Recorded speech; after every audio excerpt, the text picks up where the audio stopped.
एक तरफ ही I love Mohammad का विवाद चल रहा है कि भैया ऐसा क्यों कहा जा रहा है, और बहुत सारे लोग ये सवाल उठा रहे हैं कि भैया हमारी धार्मिक स्वतंत्रता है, हम किसी के लिए भी लिख सकते हैं, हम अपने अल्लाह के लिए, अपने भगवान के लिए, अपने इष्ट के लिए अगर आई लव मोहम्मद लिख रहे हैं तो इसमें आपत्ति क्या है? देखिए, मैं तो क्योंकि हिंदू हूँ, मूर्ति पूजा करती हूँ, तो मैं तो हुई काफिर, और काफिरों को तो मोहम्मद प्यार नहीं करते हैं। पर क्योंकि मैं सनातनी हूँ और मैं समावेशी हूँ, तो मैं तो आई लव मोहम्मद बोलने में कोई परेशानी नहीं है, हम उसका पूरा का पूरा समर्थन करते हैं। लेकिन ये प्रॉब्लम आई लव मोहम्मद तक नहीं रुकी हुई है, ये प्रॉब्लम है आई लव शरिया लॉ तक। वो उसकी जो इंटेंशन और उसकी जो विजन और जिस तरह से उसकी डायरेक्शन है वो वैसे दिखाई देती है। पहली चीज ये है कि पूरा प्रोवोकेशन का मामला है। पहले आप कल्प्रिट पे लगाते हैं, फिर आप वहां पे लगाते हैं, फिर वहां से हटता है, एफआईआर किसी और चीज के लिए होती है पर आप उसको मुद्दा बना देते हैं, फिर आप लोगों में भ्रमित बातें फैलाते हैं कि आप यूथ को इकट्ठा करें। अभी सर ने कहा कि ये इनको बीजेपी या आरएसएस षड्यंत्र नजर आता है, मुझे तो बल्कि इंटरनेशनल एजेंसीज का इसमें षड्यंत्र नजर आता है, जो चाहते हैं कि पूरे भारत की अर्थव्यवस्था को वो परेशान कर पाए। जितने लोग इकट्ठे हुए हैं इसमें, इतना यूथ इतना ज्यादा वेस्ट कैसे कर रहा है टाइम, तो उनको कहीं ना कहीं पेमेंट्स मिल रही है, कहीं ना कहीं से फॉरेन फंडिंग आ रही है। ये पूरा का पूरा भारत की अर्थव्यवस्था को हिलाने की एक षड्यंत्र है। दूसरी चीज, हमारे को कोई प्रॉब्लम नहीं है आई लव मोहम्मद से, लेकिन बच्चों को इकट्ठा कर रहे हैं, उनकी इतनी ब्रेन वॉशिंग करी हुई है कि बच्चे गली गली में सर तन से जुदा के नारे लगा रहे हैं, चीजें डिस्ट्रॉय कर रहे हैं। तो ये मानसिकता है आई लव शरीयत की, पर नाम दिया हुआ है आई लव मोहम्मद का, और खुद ही उसका डिपिक्शन ऐसे ही कर रहे हैं। ये प्यार और अमन की भाषा तो है नहीं। नहीं, लेकिन आप भी तो आई लव महादेव लिख रहे हैं ना? देखिए, आई लव महादेव हो चाहे आई लव मोहम्मद हो चाहे श्री राम हो, मुझे उसमें कोई भी परेशानी नहीं है। हाँ। लेकिन आप उसके पीछे के इंटेंशन को लेकर के आप सवाल उठा रहे हैं। क्या है, आपका कर्म क्या है? हाँ। आप कर्म सुंदर से करिए, आप अच्छे से अपना जुलूस निकालिए, हम तो हमेशा उसका स्वागत करते हैं। पर आप सर तन से जुदा के नारे लगाएंगे, आप वहां पे लगाएंगे स्पेशली जहां आपकी जगह नहीं, आप कल्प वृक्ष पे लगाएंगे, फिर आप उसका मुद्दा उठाने लगेंगे, वहां पे नहीं उठेगा तो फिर आप दूसरे पंडाल में लगाएंगे, फिर मुद्दा उठाने तो ये प्रोवोकेशन का मामला है। इशिका जी कुछ कहना चाह रही है, बताइए, जवाब दीजिए। ना तो मैं संघ से हूँ, ना मैं वीएचपी से हूँ, ना मैं तो सिर्फ हिंदुत्व को मानती हूँ। और मैं भी अगर इस बात में देख पा रही हूँ तो ये कोई भी अंधा व्यक्ति देख लेगा। इसमें संघ, आरएसएस और इन सबको मिलाने का मुझे कोई लॉजिक नजर नहीं आता है। दूसरी बात ये है कि अब आप इतने सारे लोग हैं जो सर तन से जुदा के नारे लगा रहे, बच्चा तक लगा रहा है, ऊपर से तोड़फोड़ कर रहा है। अगर अब बंद कर दिया, उसको जेल कर दिया, कुछ भी इसके अगेंस्ट एक्शन लिया, तो बोलेंगे आई लव मोहम्मद के लिए करा गया है। यहीं से तो पूरी की पूरी जड़ है, यही तो शुरुआत है। ये हुई नहीं होती तो आज ये मुद्दा नहीं बनता। अब वो चाहते हैं कि मुद्दा और बड़ा बना जाए, या फिर वो ये दिखाना चाहते हैं हम कितनी भीड़ इकट्ठी कर रहे हैं, हम जो मर्जी करेंगे, बाकियों को चुप रहना पड़ेगा। फिर ये भूल जाते हैं कि कुंभ में कितनी भीड़ हुई।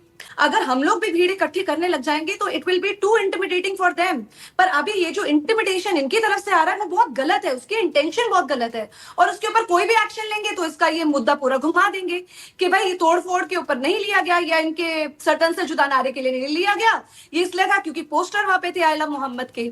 लव के पीछे ये जो हेट्रेड छुपी है ना, मुझे इस बात से परेशानी है, और इनका साफ साफ ये चेहरा सामने आता जा रहा है सोसाइटी में। ये खुद अपने आप को बदनाम करने में तुले हुए हैं। कि इसके पीछे बड़ी फंडिंग हो सकती है, साजिश हो सकती है, राजनीतिक लाभ लेने की भी इसमें तस्वीरें कुछ दिखाई दे रही हैं आपको? कुछ समझ में आ रहा है? मुझे दिखाई तो देता है। ये देखिए, स्पेशली उन स्टेट्स को टारगेट करा जा रहा है जहां पे बीजेपी की सरकार है। दूसरी चीज, बाकी स्टेट्स में ये सब नहीं हो रहा तो अच्छा। दूसरी चीज ये है कि ये जो लव के पीछे एक जो इनका चेहरा है वो इनका साफ साफ दिखाई दे रहा है, सबको, पूरी जनता को दिखाई दे रहा है। लेकिन सिर्फ एक विशेष ग्रुप है जिसको सर तन से जुदा के नारे नहीं सुनाई दे रहे हैं, और हमारे साथ भी वो जुड़े हुए हैं वो व्यक्ति।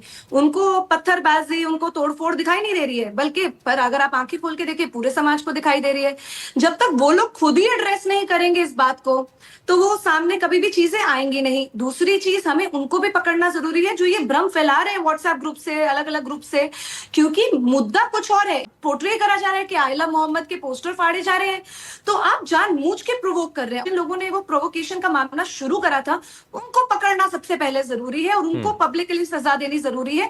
तभी, क्योंकि बच्चे हैं, इनको इतने आसानी से आप ब्रेन वॉश कर लेंगे कि एवर एंडिंग प्रॉब्लम है। और इसमें दिखाई भी दे रहा है, ये सारे जो हैं वो बहुत कम उम्र के बच्चे इसमें दिखाई दे रहे हैं, कोई बड़ा नहीं है इसमें ज्यादा। सबसे बड़ी प्रॉब्लम ही यही है, क्योंकि ब्रेन वॉशिंग का मामला है, उनको ना लॉ की समझ है, उनको ना ये पता है कि एफआईआर में क्या हुआ। वो एक मैसेज पड़ा जो फॉरवर्ड होके आया और सबके सब लग गए। अब वो बेचारे इसलिए लग रहे हैं क्योंकि उनको लगता है कि वो सही है, उनको ब्रेन वॉश किया जा रहा है, उनकी मानसिकता ऐसी नहीं है। हाँ। पर क्यों करा जा रहा है ये मुद्दा है और उनको पकड़ना जरूरी है, वरना तो ऐसे कोई अपना लव भी नहीं दिखा सकता है। अब हम लव को भी इतनी गंदी दृष्टि से और पोर्ट्रेयल से करना शुरू कर देंगे तो फिर भारत में रहेगा क्या? हाँ। नहीं, लेकिन एक एक सवाल और भी है कि इतनी बड़ी संख्या में अगर यूथ को भी वहां पर, अगर छोटे छोटे बच्चों को भी अगर जोड़ा जा रहा है, तो उनको मोबिलाइज करना, एक साथ बुलाना, ये कोई एक छोटी बात तो नहीं है। वही तो मैं कह रही हूँ कि इसके अंदर फंडिंग बहुत मेजर आई हुई है। अब हाँ। जो है कोई भी पॉलिटिकल पार्टी उसको यूज कर रही है एक स्पेशल स्टेट के अंदर, पर फंडिंग तो बाहर से ही आ रही है। दूसरी चीज मुझे ये लगता है कि इतने ज्यादा बच्चे कैसे हैं, क्या ये सारे के सारे अनएम्प्लॉयड है? तो फिर इनको थोड़ा सा पॉपुलेशन कंट्रोल पे भी काम करना चाहिए। और अगर एम्प्लॉयड है और काम कर रहे हैं और भारत को सशक्त कर रहे हैं, तो इतना कैसे टाइम मिल रहा है कि अपनी सारी नौकरियां छोड़कर इसमें आ रहे हैं? दैट मीन्स उनको पैसे दिए जा रहे हैं। तो ये बड़ा वर्लपूल है जिसके अंदर हम जितना देखा जाए हाँ। उतना कम है। पर प्रॉब्लम यहाँ पे सबसे बड़ी आती है कि जैसी कोई एजेंसी काम करेगी इसके अगेंस्ट, फिर बात करने लग जाएंगे कि आई लव मोहम्मद के हमने नारे लगाए थे तो ये बात हो रही है। हाँ। वो सब ये देखना बंद कर देंगे, they will become blind sighted कि उन्होंने ये नारे लगाए, उन्होंने पत्थरबाजी करी। जैसे सर बोल रहे हैं हमको दिखाई नहीं दे रहा, हम सबको दिखाई दे रहा है सारे नेशनल न्यूज चैनल पे, पर सर को नहीं दिखाई दे रहा है। क्यों नहीं दिखाई दे ठीक रहा है है। पता नहीं, उनसे ही पूछिए। ठीक है। कौन कर रहा है इसकी जांच आप करेंगी ना, हम थोड़ी करेंगे भाई। स्टेट में आपकी गवर्नमेंट है, सेंट्रल में आपकी गवर्नमेंट है, सब कुछ आपका है, तो आप जांच करिए ना। अरे मैं आप मतलब ये कहना चाहते हैं कि कांग्रेस हिंदुओं की गवर्नमेंट नहीं है? क्या आप ये कहना चाह रहे हैं कि कांग्रेस हिंदुओं की गवर्नमेंट नहीं है? सिर्फ बीजेपी ही हिंदुओं की गवर्नमेंट है? हिंदू मुस्लिम की बात नहीं करी मैंने। मैं नहीं, गवर्नमेंट आपने की बोला बात ना कर रहा हूँ। हमारी गवर्नमेंट है, सिर्फ डबल इंजन की सरकार है, तो आप साफ साफ ये कह रहे हैं ना कि बीजेपी के अलावा कोई भी हिंदुओं की गवर्नमेंट नहीं है? ये आप सोच रही है ना, ये मैंने नहीं बोला। अरे ये तो आपके आप सोच शब्द रही हैं। आपको लग रहा है क्या? मैं आपसे सवाल नहीं, पूछ रही मेरे हूँ, शब्द हैं। आपको लगता है कि कांग्रेस भी हिंदुओं की गवर्नमेंट है या कांग्रेस खानग्रेस है? नहीं, ऐसा नहीं है। क्या बीजेपी में कोई मुस्लिम लीडर नहीं है?